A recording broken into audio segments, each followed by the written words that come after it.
কোরবানি কি জরুরি কোনো বিধান নাকি ঐচ্ছিক? অর্থাৎ কোরবানি কি সবার জন্য করা জরুরি নাকি কোরবানি সুন্নাত, নফল, মুস্তাহাবে জাতীয় কোনো আমল? কয়দিন পর্যন্ত কোরবানি করা যায়? কোরবানির সময়সীমা কতদিন? কোন সময় থেকে কোরবানি করা যাবে? রাতে কি কোরবানি করা যাবে? কোন কোন পশু দিয়ে কোরবানি করা যাবে? আপনি হাঁস মুরগি দিয়ে কোরবানি দিলে কোরবানি হবে কিনা?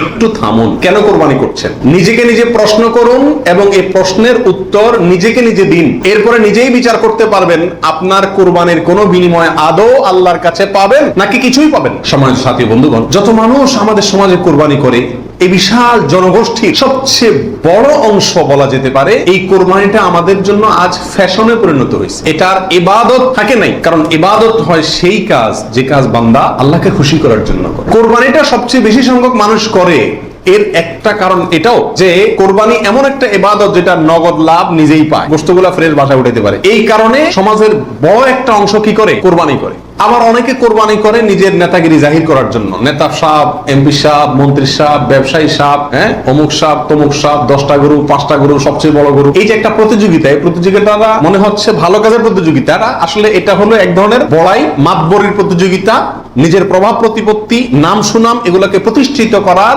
প্রতিযোগিতা, যেটা কি প্রশংসনীয় নাকি নিন্দনীয়?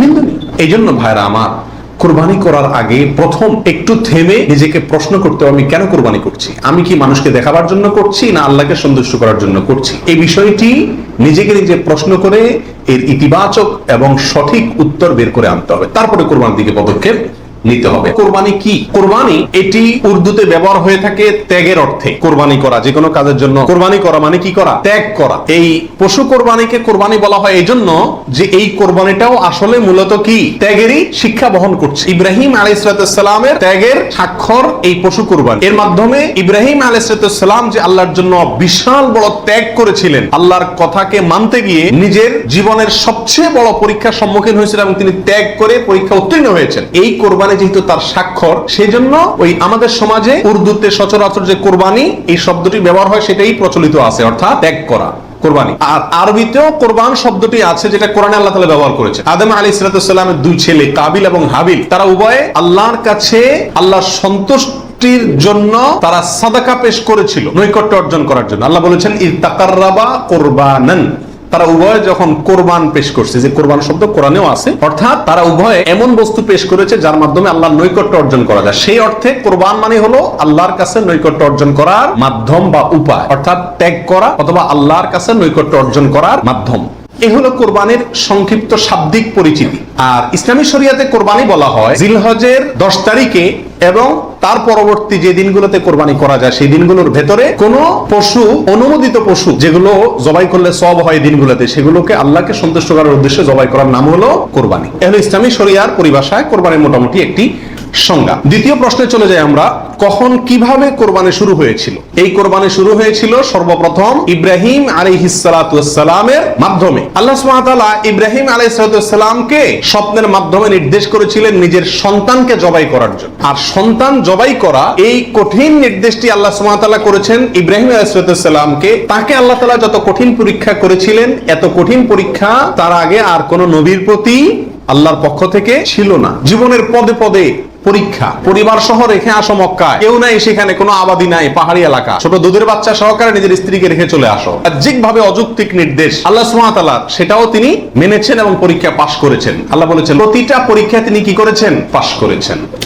তো কোরবানির প্রেক্ষাপট হলো সংক্ষেপে এই, অল্প কথায়, আল্লাহ সুবহানাহু ওয়া তাআলা ইব্রাহিম আলাইহিস সালামকে তার নিজের সন্তানকে আল্লাহর সন্তুষ্টির উদ্দেশ্যে জবাই করার জন্য, কোরবানি করার জন্য নির্দেশ করেছেন। আল্লাহ সুবহানাহু ওয়া তাআলা তার সন্তানের জবাই করতে আসলে চান নাই, আল্লাহ চাইছেন তার মনের পরীক্ষা নিতে, যে আল্লাহর নির্দেশ মানতে গিয়ে তার সর্বোচ্চ ত্যাগটাও তিনি করতে পারেন কিনা। তিনি আলহামদুলিল্লাহ পরীক্ষায় পাশ করেছেন, তিনি রাজি হয়েছেন, গেছেন, ছেলেও পাশ করছে, মায়েও পাশ করছে, ছেলের মাও রাজি, ছেলেও রাজি, বাপও রাজি। তো আল্লাহ সুবহানাহু ওয়া তাআলা গোটা পরিবারেরই পরীক্ষা নিছেন বলা যেতে পারে, এবং সবাই পরীক্ষা কি করছে? পাশ করছে। জবাই করতে গেছেন, আল্লাহ সুবহানাহু ওয়া তাআলা ছেলে তো জবাই হতে দিবেন না, এটা তো ছিল একটা পরীক্ষা মাত্র। আল্লাহ সুবহানাহু ওয়া তাআলা সেখানে অন্য একটা পশু, দুম্বা বা এই জাতীয় কোন পশু আল্লাহ সুবহানাহু ওয়া তাআলা দিয়ে দিলেন। অন্য একটা পশু ওই ছেলের জায়গায় আল্লাহ তাআলা দিয়ে দিলেন, ছুরি উনি চালালেন, এরপরে দেখলেন যে ছেলে দাঁড়ায় আছে, পশু জবাই হয়েছে। এ হলো কোরবানির সূচনা, প্রথম পশু কোরবানি। আজকে আমরা যে কোরবানি করছি এর সূচনা ছিল এভাবে, কার মাধ্যমে?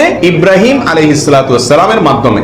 সেই কোরবানি আমাদেরকে কি শিক্ষা দেয় ভাই? এই কোরবানি আমাদেরকে শিক্ষা দেয় আল্লাহ সুবহানাহু ওয়া তাআলা যখন কোনো কাজের জন্য নির্দেশ করবেন, আল্লাহর গোলাম হিসাবে, আল্লাহর নুন খাই সেই হিসাবে নিঃশ্বাস গ্রহণ করছি, ছাড়ছি, প্রতি মুহূর্তে মুহূর্তে আল্লাহর নিয়ামতের সাগরে হাবুডুবু খাচ্ছি। আল্লাহই সৃষ্টি করেছেন, তার হাতেই জীবন মরণ সবকিছু। অতএব তার কোন নির্দেশ, তার কোন নিষেধ থাকলে সেটাকে মানতে গিয়ে পৃথিবীর যেই কোনো ধরনের ত্যাগের প্রয়োজন হয় এটা করতে হবে। নিজের সন্তানকে জবাই করার মতো কঠিন নির্দেশও পালন করতে ইব্রাহিম আলাইহিস সালাম দ্বিধা করেন নাই। আল্লাহ সুবহানাহু ওয়া তাআলা ঠিকই কি করছেন, তাকে এর মাধ্যমে তিনি পাশ করেছেন এবং আল্লাহ সুবহানাহু ওয়া তাআলা তার মর্যাদা সমুন্নত করেছেন। এ হলো কোরবানির মূল শিক্ষা। আল্লাহর নির্দেশ সেটা যত কষ্টই হোক মানতে, সেটা মানার জন্য সব ধরনের ত্যাগ করতে প্রস্তুত থাকা, এটা হলো কি ভাই? কোরবানির শিক্ষা। আর ওখান থেকেই কোরবানিটা শুরু হয়েছে। এরপরে আল্লাহ সুবহানাহু ওয়া তাআলা সেটাকে পৃথিবীর মানুষের জন্য ওই স্মৃতিকে, ওই আদর্শকে রেখে দিয়েছেন। এখন আমরা পশু কোরবানি করছি, কিন্তু এটার শুরুতে কিন্তু পশু কোরবানি ছিল না। মূলত এটা শুরুতে ছিল নিজের সকল কামনা, বাসনা, ভালোবাসা সবকিছুকে আল্লাহর নির্দেশের সামনে কি করে দেওয়া? কোরবানি করে দেওয়া। এই হলো এই কোরবানির গোড়ার ইতিহাস। এখন কোরবানির খোলসটা আছে, ভেতরেরটা আর নাই। এখন শুধু পশুই কোরবানি করি আমরা, নিজের ভেতরকার পশুত্ব, আমিত্ব, মনের খাহেশ, প্রবৃত্তি, এটাকে আর কি করি না? জবাই করি না। আল্লাহ তাআলা আমাদের সবাইকে কোরবানির আসল যে ইতিহাস, এটা থেকে শিক্ষা গ্রহণ করে এমন ভাবে কোরবানি করার তৌফিক দান করুন, যেই কোরবানি প্রকৃত অর্থেই কোরবানি হয়, যেই কোরবানি আমাদের জান্নাতে যাওয়ার কারণ হয়, মাধ্যম হয়, সেইভাবে কোরবানি করার এবং কোরবানির সেই ইতিহাস থেকে আল্লাহ তাআলা আমাদেরকে শিক্ষা গ্রহণ করার তৌফিক দান করুন। কোরবানি কি জরুরি কোনো বিধান নাকি ঐচ্ছিক? অর্থাৎ কোরবানি কি সবার জন্য করা জরুরি, নাকি কোরবানি সুন্নাত, নফল, মুস্তাহাবে জাতীয় কোনো আমল? তো এই বিষয়ে বলবো যে এই ক্ষেত্রে ওলামায়ে কেরামের দুটি প্রসিদ্ধ মত আছে। ওলামায়ে কেরামের অনেকেই বলেন যে কোরবানি করা এটা সকলের জন্য জরুরি, যাদের সামর্থ্য আছে ঈদের দিন, কোরবানি ঈদের দিন অথবা পরবর্তী দিনগুলোতে যেগুলোতে কোরবানি করা যায়, এই সময়ের ভিতরে যার কাছে নেশা পরিমাণ টাকা আছে তার জন্য কোরবানি করা ওয়াজিব, জরুরি, বাধ্যতামূলক, না করলে গুনাহ হবে। এটা অনেক ওলামায়ে কেরামের মত। তাদের দলিল সংক্ষেপে শুধু দলিলগুলো হালকা হালকা টাচ করে যাই। মুসনাদে আহমদ, ইবনে মাজাহ, মুস্তাদরাকে হাকিম এবং আরো অনেক কিতাবে একটা হাদিস বর্ণিত হয়েছে, যে হাদিসকে মুহাদ্দিসিনে কেরাম সহিহ বলেছেন। আল্লামা আলবানী রাহিমাহুল্লাহ নিজে হাদিসে সহিহ বলেছেন। সেটা হলো এই, নবী রাসূলুল্লাহ সাল্লাল্লাহু আলাইহি ওয়াসাল্লাম বলেছেন, মান ওয়াজাদা সাআতান আন ইউদাহিয়া ওয়া লাম ইউদাহি ফালা ইয়াকরাবান্না মুসাল্লানা। অর্থাৎ যে ব্যক্তি কোরবানি করার সামর্থ্য তার আছে, সক্ষমতা আছে, সচ্ছলতা আছে, সেই ব্যক্তি যদি কোরবানি না করে, সে যেন আমাদের ঈদগাহে ঈদের নামাজ পড়তে না আসে। কোরবানি করার ইচ্ছা না রাখলে সেজন্য ঈদের নামাজ পড়তে না আসে। এটা কিন্তু একটা সতর্কবাণী। শরীয়তে এই ধরনের নির্দেশ সুন্নাত নফলের ক্ষেত্রে করা হয় না, ফরজ ওয়াজিবের ক্ষেত্রেই সাধারণত করা হয়। এটা হলো অন্যরা যুক্তি। দ্বিতীয় দলিল হলো, এটাও মুস্তাদে আহমদে আসছে এবং হাফেজ ইবনে হাজার আল আসকালানী রাহিমাহুল্লাহ, বিশ্ববিখ্যাত হাদিস ব্যাখ্যাতা, তিনি বলেছেন যে হাদিসটি বিশুদ্ধ। নবী রাসূলুল্লাহ সাল্লাল্লাহু আলাইহি ওয়াসাল্লাম বলেছেন, ইয়া আইয়ুহান নাস, হে লোক সকল, ইন্না আলা কুল্লি আহলি বাইতিন উদহাইয়াতুন ওয়া আতিরাতুন, নিশ্চয়ই প্রত্যেক পরিবারের লোকের উপরে, প্রত্যেক পরিবারের উপরে একটি করে কোরবানি এবং আতিরা, এটা ওয়াজিব। আতিরা হলো রজব মাসে যে পশুটি জবাই করা হয়, সেটা একসময় ওয়াজিব ছিল, পরে এটা রহিত হয়ে গেছে। তো এখানে নবী রাসূলুল্লাহ সাল্লাল্লাহু আলাইহি ওয়াসাল্লামের ভাষা হলো ইন্না আলা কুল্লি আহলি বাইতিন, প্রত্যেক পরিবারের উপরে কোরবানি করা জরুরি।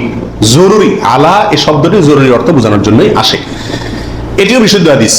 তাহলে আরো অনেকগুলো হাদিস আছে এই জাতীয়, যে হাদিসগুলোর আলোকে ওলামায়ে কেরামের একটা অংশ বলেন যে এই কোরবানি ওয়াজিব। ইমাম আজম আবু হানিফা রাহিমাহুল্লাহর মত এটা। এর বিপরীতে অনেক ওলামায়ে কেরাম বলেন কোরবানি করা ওয়াজিব নয়, এটা সুন্নাতে মুআক্কাদা। সুন্নাতে মুআক্কাদা মানে কি? সুন্নাত কিন্তু খুবই গুরুত্বপূর্ণ সুন্নাত, বিনা কারণে এটা ছাড়া মাকরুহ, অপছন্দনীয়, ভালো কাজ নয়।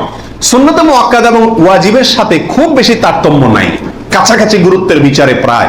সাহাবীদের ভিতরে অনেক প্রসিদ্ধ সাহাবী, তারা কোরবানি করতেন না, ওয়াজিব মনে করবে মানুষ এই ভয়, এরকম কোন কোন বর্ণনা পাওয়া যায়। তারপরে কোন কোন বর্ণনা যারা বলে এটাকে সুন্নাতু আবিকুম ইব্রাহিম এই জাতীয় শব্দ ব্যবহার করেছেন।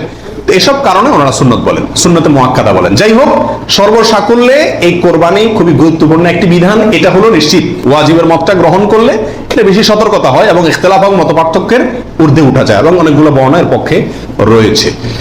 কয়দিন পর্যন্ত কোরবানি করা যায়, কোরবানির সময়সীমা কতদিন? এর উত্তর হলো, এক্ষেত্রে ওলামায়ে কেরামের দুটি মত আছে।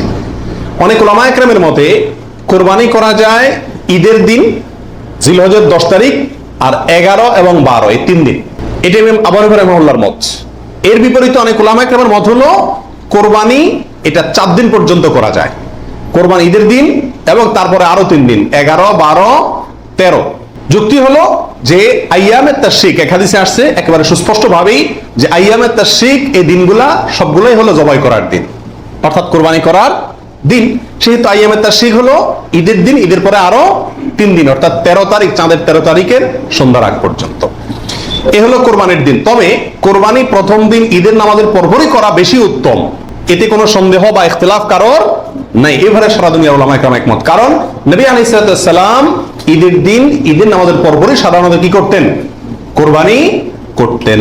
দ্বিতীয় তৃতীয় দিনে তিনি নিতেন না। অতএব একেবারে শুরুতেই করে ফেলা হলো সবচেয়ে উত্তম এবং বেস্ট। এবারে কারো কোনো দ্বিমত নাই।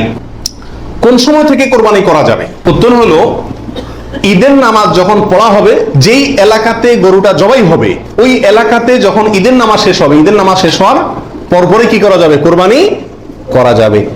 আরেক এলাকাতে ঈদের নামাজ শেষ হয়েছে, সেজন্য আপনার এলাকাতে আপনি কি করবেন না?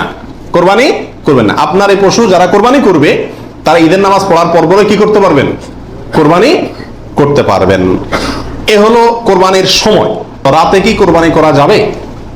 এই প্রশ্নের উত্তর হলো রাতে কোরবানি করাকে উলামা ইকরাম মাকরুহ বা অপছন্দনীয় বলেছেন। তার কারণ হলো কোরবানি একটা আল্লাহর গুরুত্বপূর্ণ বিধান। এখানে পশুর রগ নির্দিষ্ট সংখ্যায়, নির্দিষ্ট রগগুলো কাটা যেতে হবে।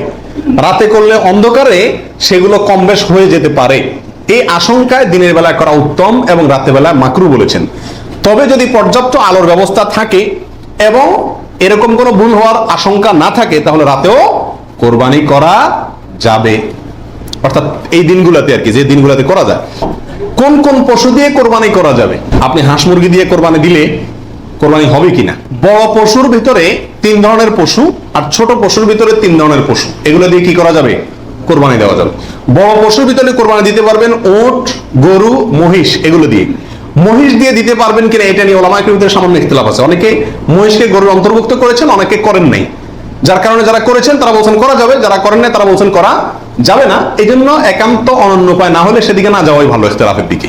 আর ছোট পশুর ভিতরে 3টা, দুম্বা, ছাগল এবং ভেড়া, এগুলো দিয়ে কি করা যাবে? কোরবানি করা যাবে।